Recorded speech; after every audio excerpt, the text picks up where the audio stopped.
Tupperware. Selama puluhan tahun, nama ini bukan cuma sekadar wadah plastik. Ini adalah simbol status, penanda keawetan, dan tentu saja pusat dari pesta rumah tangga ikonik yang jadi ciri khas penjualannya. Siapa yang tidak kenal? Tapi, di tahun 2024, raksasa yang tampak tak terkalahkan ini resmi mengajukan kebangkrutan chapter ke-11, sebuah kabar yang sangat ironis dan mengejutkan banyak pihak.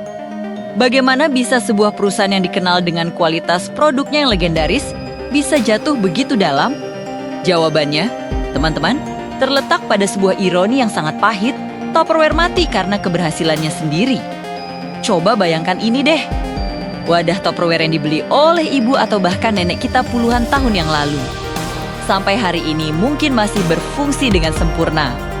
Segelnya masih rapat, plastiknya tahan banting, dan jaminan seumur hidup mereka benar terbukti.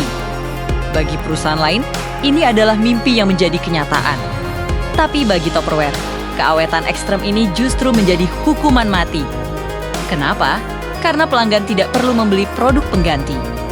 Mereka yang sudah punya Tupperware, ya sudah, tidak perlu beli lagi.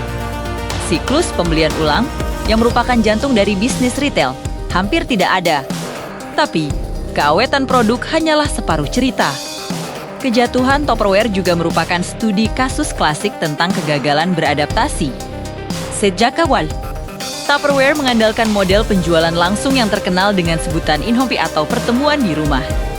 Ini adalah strategi yang sangat cemerlang di era 50-an dan puluh. Strategi ini berhasil membangun komunitas sosial sambil menjual produk. Tapi di era digital sekarang, model ini terasa seperti artefak sejarah. Generasi milenial dan Gen Z tidak punya waktu atau keinginan untuk menghadiri acara sosial yang wajib hanya untuk membeli wadah makanan. Mereka jauh lebih memilih kenyamanan marketplace, di mana satu kali klik saja sudah cukup untuk mengirimkan barang langsung ke depan pintu rumah mereka. Sayangnya, Tupperware sangat lambat untuk mengejar ketertinggalan ini.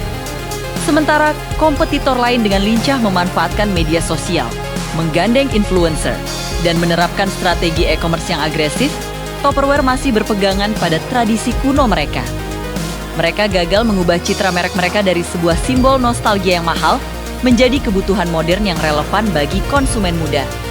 Hasilnya, mereka kehilangan relevansi di mata generasi baru. Faktor-faktor eksternal pun ikut memperburuk keadaan.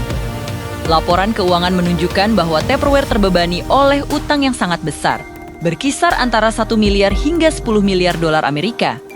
Belum lagi, melonjaknya biaya bahan baku plastik, biaya logistik yang mahal, serta upah tenaga kerja yang meningkat drastis.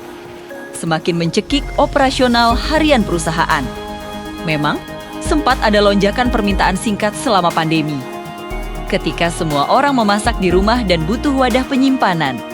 Tapi, momentum ini tidak cukup kuat untuk menanggulangi tumpukan utang yang sudah menahun. Kisah runtuhnya Tupperware adalah pelajaran yang sangat pahit bagi setiap pebisnis di seluruh dunia. Pelajaran bahwa kualitas produk yang superior hanyalah fondasi, bukan jaminan kelangsungan hidup. Di dunia yang bergerak dengan kecepatan teknologi seperti sekarang, inovasi dalam model bisnis, fleksibilitas dalam pemasaran, dan kemampuan untuk beradaptasi dengan cara konsumen baru berinteraksi adalah harga mati yang tidak bisa ditawar lagi. Tanpa itu, bahkan merek terbesar sekalipun bisa tumbang. Saat ini, masa depan merek legendaris ini ada di tangan para kreditur, menunggu proses restrukturisasi utang yang rumit. Sementara itu, ironi terus berlanjut. Para kolektor barang vintage kini justru mulai memburu wadah-wadah Tupperware asli dari masa lalu. Memastikan bahwa meskipun perusahaannya mungkin hilang, warisan kualitas produk yang terlalu sempurna ini akan tetap dikenang selamanya. Terima kasih sudah menonton. Apa pendapat kalian tentang kisah Tupperware ini? Tulis di kolom komentar ya. Jangan lupa like, share, dan subscribe channel ini untuk konten-konten menarik lainnya. Sampai jumpa di video berikutnya.